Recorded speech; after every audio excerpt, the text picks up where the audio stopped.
ઓમ ભગવતે શ્રી સ્વામિનારાયણાય નમો નમઃ. શ્રી હરિકૃષ્ણ મહારાજાય નમો નમઃ. શ્રી પૂર્ણ પુરુષોત્તમાય નમો નમઃ.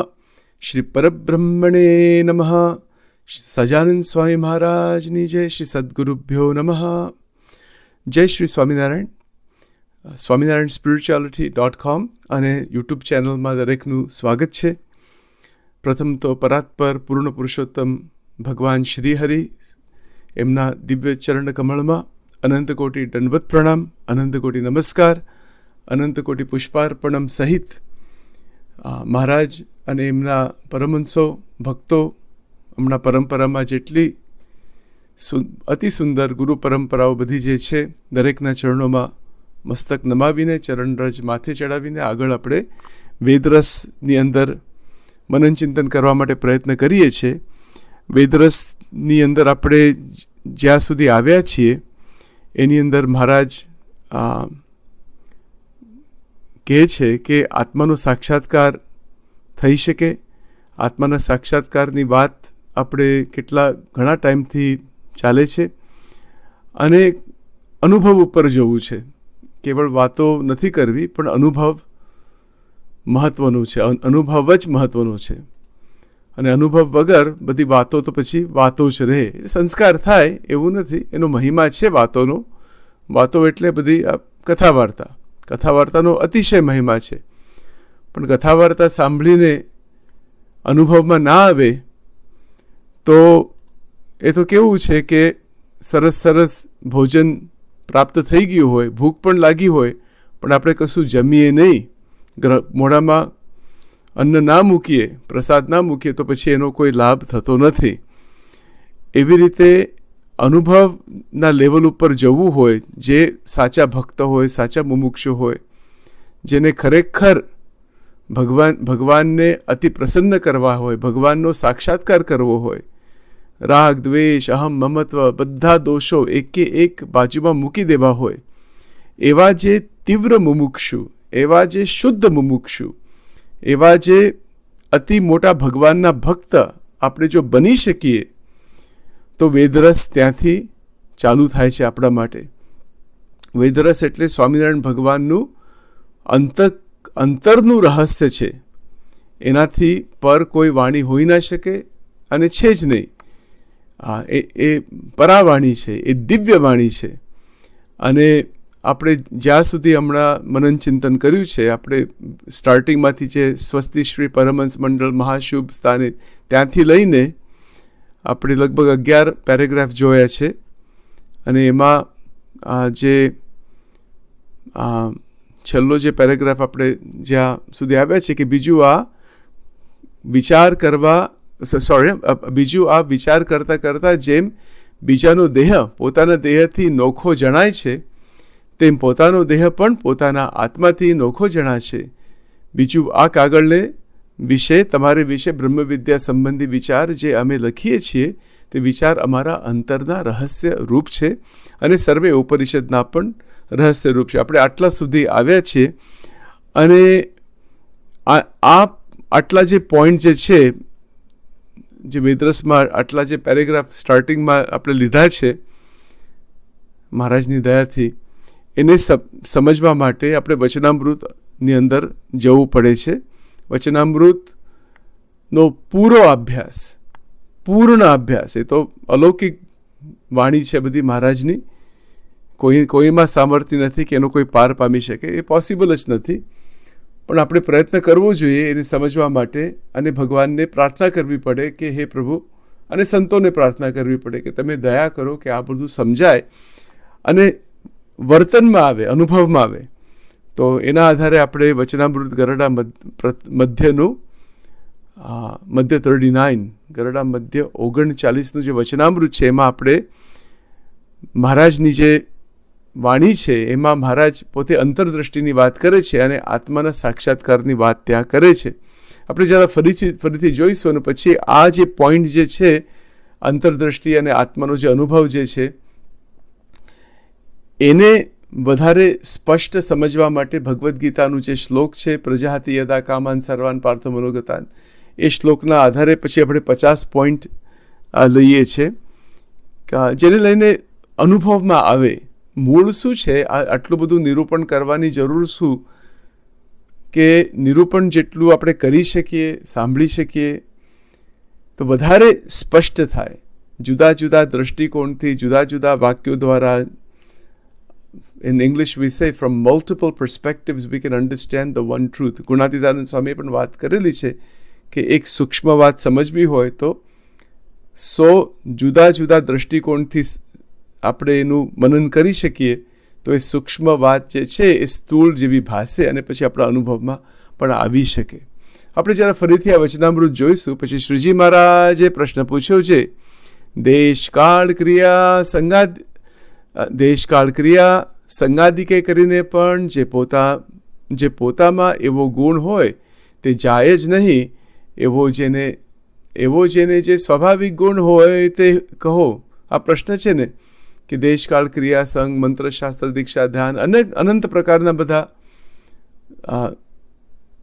પ્રકૃતિની અંદર બધા અનુભવ થતા હોય છે, પણ કયા ગુણ હોવા જોઈએ કે એમાં ફેરફાર ના થાય.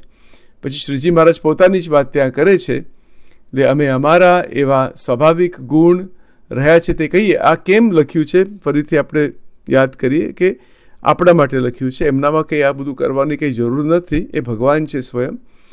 પણ એક આપણે શીખી શકીએ કે પોતાની વાત આવી રીતે કરીએ. મુક્ત કેવા હોય એની વાત છે. તો મહારાજ એવું કહે છે કે એક તો અમારે એમ વર્તે છે જે 5 પ્રકારના વિષય સંબંધી જે પદાર્થ છે તેનો દેહ કરીને સૂજે એટલો યોગ થાય તો પણ તેનો મનમાં ઘાટ ન થાય, તથા સ્વપ્નમાં પણ ન આવે. એટલે કોઈ પ્રકારનો ઘાટ સંકલ્પ થતો નથી, ગમે એટલો યોગ હોય સંસારનો. અને બીજો એમ જે બહારથી સૂજે એટલી પ્રવૃત્તિમાં રહ્યા હોઈએ, પણ જ્યારે અંતરદૃષ્ટિ કરીને પોતાના આત્મા સામું જોઈએ તો કાચબાના અંગની પેઠે સર્વે વૃત્તિ સંકોચાઈને આત્મ સ્વરૂપને પામી જાય ને પરમ સુખ રૂપે વર્તાય. એટલે આપ બીજો જે પોઈન્ટ છે એના ઉપર આપણું મનન ચિંતન ચાલે છે કે આ કાચબાનું દ્રષ્ટાંત ભગવદ્ ગીતામાં પણ આ વાત લખેલી છે. યદા સંહરતે ચાયમ કુર્મો અંગાનિવ સર્વશઃ ઇન્દ્રિયાણી ઇન્દ્રિયાર્થેભ્યસ તસ્ય પ્રજ્ઞા પ્રતિષ્ઠિતા. આવી રીતે એ શ્લોક પણ આપણે પછી જોઈશું. તો આ સ્થિતિ જે આત્માને પામી જાય એટલે અંતરદૃષ્ટિ કેવી રીતે કરવી અને અંતરદૃષ્ટિ એ શું છે, એનો મહિમા કેવો છે, તો એના માટે પણ તૈયારી હોવી જોઈએ. બરાબર, આપણે જે 50 પોઈન્ટ લેવા છે આ ભગવદ્ ગીતા શ્લોક 55 બરાબર, એટલે 2.55 બીજો અધ્યાય શ્લોક નંબર 55. એમાં જે આખી જે વાત છે કે પ્રજહાતિ યદા કામાન સર્વાન પાર્થ મનઃ ગતાન આત્મની એવ આત્મના તુષ્ટ સ્થિત પ્રજ્ઞ તદા ઉચ્ચતે. આપણે પદછેદ કરીને આવી રીતે એ શ્લોકને આપણે સમજી શકીએ. બરાબર, એટલે પ્રજહાતિ યદા કામાન સર્વાન એટલે બધી જ પ્રકારની કામનાઓ છોડીને એક ભગવાનની અંદર આપણી વૃત્તિ જોડવી પડે ત્યારે એ આત્મ સ્વરૂપનું ચિંતન થઈ શકે, પ્રાપ્તિ થઈ શકે. હવે એ ક્યારે થાય? આ જે શ્લોક છે 2.55 બીજો અધ્યાય શ્લોક નંબર 55 એ ક્યારે સિદ્ધ થાય? તો એના માટે 50 સાધના બતાવેલી છે આપણા રિસર્ચ પ્રમાણે. હું તમને તમારી સાથે રજૂ કરું છું અહીંયા કે દૈનિક આત્માનું સ્મરણ, કે હું આત્મા છું, હું બ્રહ્મ છું, હું દિવ્ય છું. આ મારા જે સિદ્ધાંત બતાવેલો છે, બરાબર, એ સીધી જ વાત છે કે આપણે આપણું સ્વરૂપનું સ્મરણ કરવું પડે. તો કેવી રીતે કરવું? તે એને આપણે આત્મવિચાર કહીએ કે દૈનિક આત્મનું સ્મરણ, આત્મવિચાર, અંતરદ્રષ્ટિ. બરાબર, આ બધા પોઈન્ટ છે કે કામનાઓને જોયા કરવી પણ અનુસરવી નહીં. એટલે અનંત પ્રકારની જે ઈચ્છાઓ ચાલતી હોય અંતઃકરણમાં એના દ્રષ્ટા બનવું, એને જોયા કરવી. અથવા આપણે શું કહીએ કે આવી સ્થિતિમાં આવું હોય કે આપણે જે દ્રષ્ટા ભાવમાં વિચારોને જોઈ શકીએ. મહારાજે કીધું ને વેદરસમાં કે હું દ્રષ્ટા છું. તો એ કરવા માટે મોટા મોટા સંતો ભક્તોના પ્રસંગો આપણે મનમાં હોય ને તો પછી બહુ સારું પડે છે કે એ કેવી રીતે વર્ત્યા છે. સંજોગોમાં મોટા સંત, મોટા પુરુષ, મહાન સંતો, મહાન ભક્તો કેવી રીતે જીવ્યા છે, ભક્તો છે, એના બધા ચરિત્રો આપણા મનમાં હોય તો આપણામાં એવી તાકાત આવે કે એ વિષયો તરફ જે સંકલ્પો ચાલે છે એના આપણે દ્રષ્ટા બની શકાય. બરાબર. આ ચોથો પોઈન્ટ હતો. એટલે પહેલો પોઈન્ટ એ છે કે દૈનિક આત્મસ્મરણ. બીજો પોઈન્ટ નંબર 2 આત્મવિચાર. એટલે આત્મવિચાર, આત્મા અનાત્માનો જે વિચાર જે છે, બરાબર, એટલે બધું એક જ છે બધું, પણ જુદી જુદી રીતે એનું બધું વર્ણન કરેલું છે કે આપણે બેસીએ, મૂર્તિ આગળ બેસીએ, ભગવાનની આગળ બેસીને ભજન, મનન, ભજન, કીર્તન, મંત્રો, સ્તોત્ર, શાસ્ત્ર બધા લઈને આવી રીતે આપણી વૃત્તિ જોડવી પડે ભગવાનની અંદર. ભગવાન સાથે જ્યારે જોડીએ વૃત્તિ ત્યારે આત્મવિચાર પ્રાપ્ત થાય છે. મહારાજે કીધું ને કે હું કૃપા કરીને વચન રૂપે પ્રવેશ કરીશ, આ વેદરસની અંદર લખેલું છે. અને એ ભગવાન સંબંધી વિચાર એટલે ભગવાનમય વિચાર ધારા જ્યારે ઉત્પન્ન થાય છે ત્યારે એ દિવ્ય આત્મવિચાર આપણા અંતઃકરણમાંથી સ્ફુરે છે. કારણ કે ભગવાન અંતઃકરણની અંદર સાક્ષી રૂપે રહેલા છે, જીવાત્માની અંદર રહેલા છે.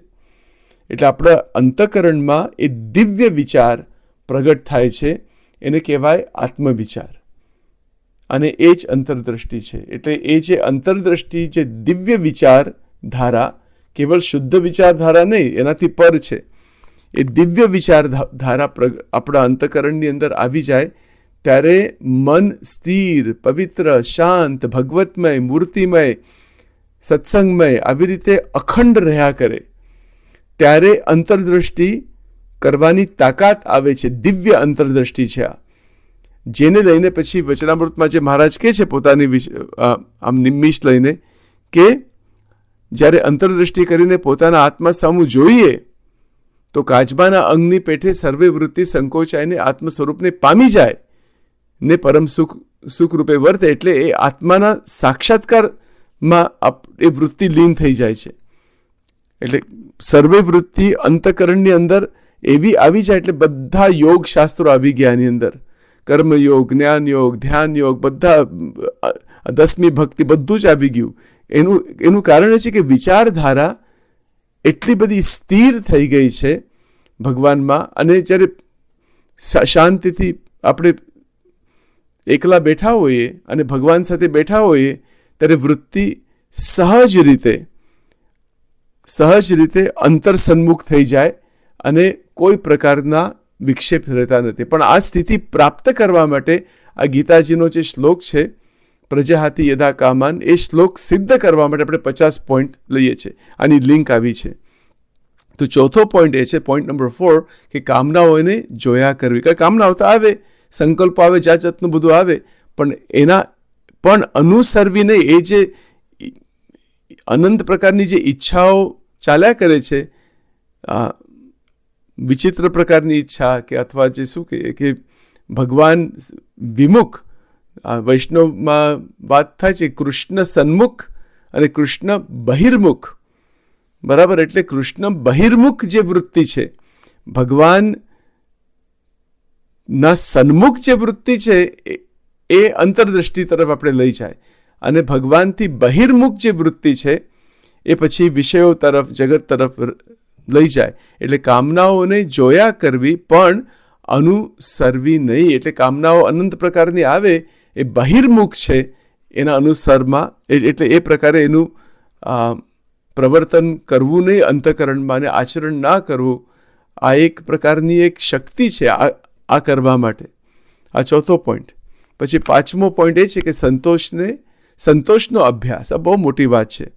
મહારાજે પૂર્ણકામ ભાવ આવી રીતે શબ્દ વાપર્યો છે વચનામૃતોમાં કે જીવનમાં સંતોષ જે મળે છે બરાબર છે. ભગવાનની ભક્તિ મળી, સત્સંગ મળ્યો, મંત્રો મળ્યા, શાસ્ત્રો મળ્યા, સંતો મળ્યા, ભજન મળ્યું, બીજું શું જોઈએ?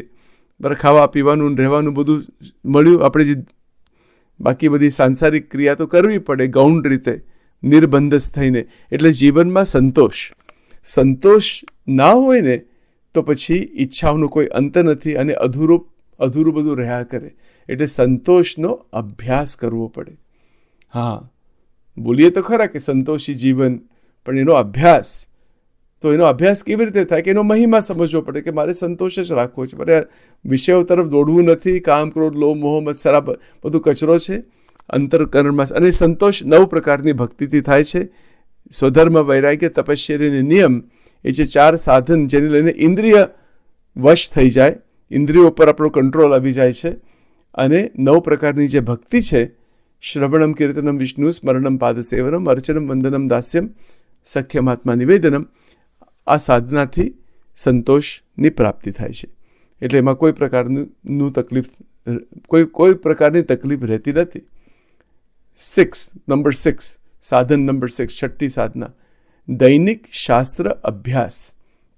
ભગવાનના સંતના જે ચરિત્રો છે, વચનામૃત સ્વામીની વાતો, ગોપાલ સ્વામીની વાતો, ગીતા, ભાગવતમ, રામાયણ, જે દિવ્ય શાસ્ત્રો છે બધા, એનો અભ્યાસ. ભગવાનના સંતોના જે ચરિત્ર છે એનો અભ્યાસ. આવી રીતે કરતાં કરતાં આપણી જે બુદ્ધિ જે છે એ શું થાય છે કે એ તાકાતવાન બને છે અને એની જે દિશા છે એ ભગવાન તરફ જાય છે. આવું બધું કરવું પડે જેને લઈને આપણે આત્માને પામી શકીએ. એટલે દૈનિક શાસ્ત્ર અભ્યાસ, આ 6 પોઈન્ટ. 7મો પોઈન્ટ કે સ્થિતપ્રજ્ઞની જે સ્થિતિ છે કે એ જે ધ્યેય છે એ ધ્યેય બાંધવું પડે. બરાબર કે પ્રજહાતિ યદા કામાન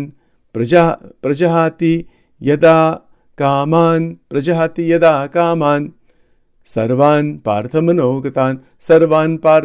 મનોગતાન પ્રજહાતિ યદા કામાન સર્વાન પાર્થ મનઃગતાન આત્મની એવ આત્મના તુષ્ટઃ સ્થિતપ્રજ્ઞઃ તદા ઉચ્યતે. આવી રીતે આ શ્લોક છે અને આપણે તો એનું મુખપાઠ પણ કરી શકીએ. એને યાદ રાખવું, શ્લોક સિદ્ધ કરવો છે, કેવળ વાંચવો કે એવું નહીં.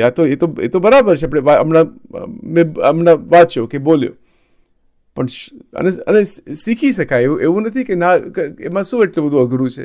એક શબ્દ પદછેદ કરીને આપણે એના ઉપર ધ્યાન રાખવું જોઈએ કે મારે આ સિદ્ધ કરવો છે. ભગવાન સ્વામિનારાયણને પ્રાર્થના કરવી, આપણા જે ઈષ્ટ હોય, કૃષ્ણ ભગવાન હોય કે રામજી હોય કે કોઈક પણ અવતારના ભક્તો હોય, પણ ગીતાજી તો બધા માટે છે, બરાબર, વચનામૃત બધા માટે છે, એમાં સિદ્ધાંતો બધા માટે છે. કોઈક પણ ઉપાસ ન હોય, ભગવાન તો એક જ છે, મૂળ સ્વરૂપ તો તત્વ એક જ છે, એ તો બે છે જ નહીં, બરાબર. એટલે ગીતાજીના વચન જે છે, અહીંયા જે વાત લખેલી છે કે પ્રજાહાતિ યદા કામાન સર્વાન પાર્થ મનોગતાન આત્મની એવ આત્મનઃ તુષ્ટ, કે મને આ સ્થિતિ આપો, મારે આ સ્થિતિ જોઈએ છે. આપણે માગવું જોઈએ, બરાબર. જો માગીએ ભગવાનને કે હે પ્રભુ, અને મોટા સંતની ચરણરજ માથે ચડાવીને માગવું જોઈએ. હા, ત્યારે આપણું ધ્યેય બંધાય. શ્રીજી મહારાજે ધ્યેયની વાત તો આપણે ત્યાં વેદરસમાં લખેલી જ છે કે પુરુષોત્તમની જે મૂર્તિ છે એ લક્ષ્ય, એના લક્ષ્યયુક્ત એવા જે જીવન મુક્ત કેવા છે. એટલે જીવન મુક્ત આવા હોય કે એમને એક પોઈન્ટ જે છે ગીતાજીના વચનામૃતોના એ અંતઃકરણમાં અનુભવના લેવલ ઉપર એ લઈ ગયા છે. કેવળ વાતો કે કેવળ નિરૂપણ કરવું કે કેવળ વાતો કરવી કે કેવળ હજારો કલાક સુધી એનું મનન ચિંતન કરવું, બરાબર છે, મનન ચિંતન કરવું જ જોઈએ, પણ અનુભવના લેવલ ઉપર લાવવું જોઈએ. અને એના માટે લક્ષ્ય એવો હોવો જોઈએ કે મારી સ્થિતિ આવી થવી જોઈએ, કંઈ અહંકારની વાત નથી. અને આ કેમ આવી રીતે સ્થિતિ કરવાની, એનું કારણ પણ વેદરસમાં બતાવ્યું કે આપણે આત્મ સ્વરૂપમાં આવી જઈએ તો આત્માની અંદર રહીને, આત્મસત્તાની અંદર રહીને, આવી દિવ્ય સ્થિતિમાં, સ્થિતપ્રજ્ઞ સ્થિતિમાં રહીને ભગવાનની, પુરુષોત્તમ ભગવાનની અખંડ ઉપાસના આપણે કરી શકીએ, છતી દેહે અને દેહ મૂકીને પણ, બંને રીતે, બરાબર. એટલે આ 7મો પોઈન્ટ આવી ગયો. 8મો મુદ્દો, પોઈન્ટ નંબર 8, સંતોનો સંગ, બરાબર. અંતર નિર્મળ થઈ જાય સંતોના સંગમાં, જ્ઞાન ભક્તિ ભરાય સંતોના સંગમાં. કેટલા સંત સમાગમ, સંત સમાગમનો મહિમા અતિશય છે. આપણા પરમહંસોએ પણ વાત લખેલી, મહારાજે પણ વાત લખેલી. આપણા આખા હિન્દુ સમાજમાં બધા જ સંપ્રદાયમાં આનો મહિમા છે, જેને લઈને આપણામાંથી વૈરાગ્ય આવે, સ્થિરતા આવે, ભગવાન કેન્દ્રિત જીવન થાય. એના બહુ લાભ છે. એટલે કુસંગનો તો ત્યાગ કરવો જ પડશે. કુસંગનો ત્યાગ કરીને સંતનો સંગ, એની અંદર બરાબર એકાગ્રતા રાખીને આપણે સાચા ભક્તોનો પણ સંગ રાખવાનો છે. એટલે જે ત્યાગી સાધુ જે છે એમનો સંગ, અને જે સાચા ભક્તો ગ્રહસ્થ આશ્રમમાં છે એમનો પણ સંગ. આ 9મો પોઈન્ટ. એટલે 8મો પોઈન્ટ એ છે કે પોઈન્ટ નંબર 8 સંતોનો સંગ અને સાચા ભક્તોનો સંગ એ 9મો પોઈન્ટ છે. પછી 10મો પોઈન્ટ કુસંગનો ત્યાગ. આપણે હમણાં જે વાત કરી એ 10મો પોઈન્ટ છે. એ અનંત પ્રકારનો કુસંગ છે, એનાથી દૂર જ રહેવું પડે. કારણ કે પછી કુસંગમાં જો લાગી જાય તો વૃત્તિ ખલાસ થઈ જાય એની અંદર, અને શુદ્ધતા, દિવ્યતા બધું નીકળી જાય. મુમુક્ષુ હોય, સાચો મુમુક્ષુ હોય તો પણ એ વિષય સુખમાં લેવાઈ જાય અને પડી જાય, કલ્યાણના માર્ગમાંથી પડી જાય. મધ્ય 23 આપણે એ બધા વચનામૃત પછી આગળ જોઈશું. પોઈન્ટ છે એપ્લિકેશન, જીવનમાં એપ્લિકેશન, બીજું કોઈ નહીં. હવે જો પોઈન્ટ નંબર 11 ઇન્દ્રિય સંયમ, બરાબર. એટલે મન જે છે આ વિષયો તરફ ખેંચાય નહીં, અને આખી શક્તિ, વૃત્તિ, ભક્તિ બધું નાશ થઈ જાય છે એમાંથી. જેટલું ખેંચાય ઇન્દ્રિયો આજે વિષયો તરફ, શબ્દ, સ્પર્શ, રૂપ, રસ, ગંધ, જેટલું ખેંચાય એટલી વૃત્તિ ચૂથાઈ જાય, વિભ્રાંત થઈ જાય, ભ્રષ્ટ થઈ જાય. હા, તો એના માટે એનું સંયમ, અને એ સંયમ પણ બહુ બેલેન્સમાં રાખીને નિત્ય નિયમો, જે નિયમ જે છે, નિયમ ધર્મ બતાવેલા છે શિક્ષાપત્રીમાં, એની દ્રઢતા, એનું પાલન કરવા માટે હિંમત, તાકાત, ભગવાનનું બળ, અને નક્કી જ કરવું પડે કે મારે સર્ટન બાઉન્ડ્રીમાં રહેવું છે. મહારાજે વચનામૃતમાં પણ એવી વાત લખેલી છે કે વૈરાગ્ય હોય કે ના હોય, પણ જો ઇન્દ્રિય આપણે શું કહેવાય કે નિયમો એકદમ સચોટ રીતે પાળતા હોય તો ઇન્દ્રિયો જીતાય છે. વૈરાગ્ય ના હોય તો પણ જીતાય. કેવું કહેવાય, ઘણીવાર એવું થઈ જાય કે વૈરાગ થઈ ગયો હોય પણ ઇન્દ્રિયો છૂટી મોકલી હોય તો એમાં પણ ઘોટાળો થઈ શકે, પછી વૈરાગ્યનો પણ નાશ થઈ જાય. કારણ કે સંઘનો ઇફેક્ટ એવો છે. એટલે શ્રીજી મહારાજે નિયમ ધર્મમાં કોઈ કોમ્પ્રોમાઇઝ કરવી ના જોઈએ. એટલે જે ત્યાગી સાધુ છે એમને 2 મુખ્ય નિયમ છે, અષ્ટાંગ બ્રહ્મચર્ય અને ધનનો ત્યાગ, બરાબર. ધનને અડવું નહીં, અને ધર્મામૃત પ્રમાણે પણ બહુ એની ચર્ચા પણ, એનો વિચાર કશું વધારે કરવું નહીં. આમ ગ્રહસ્થને વાત કરી શકે કે લોભ છોડવો, દાનનો મહિમા, પણ બહુ એમ ગ્રહસ્થના જીવનમાં પડવું નહીં.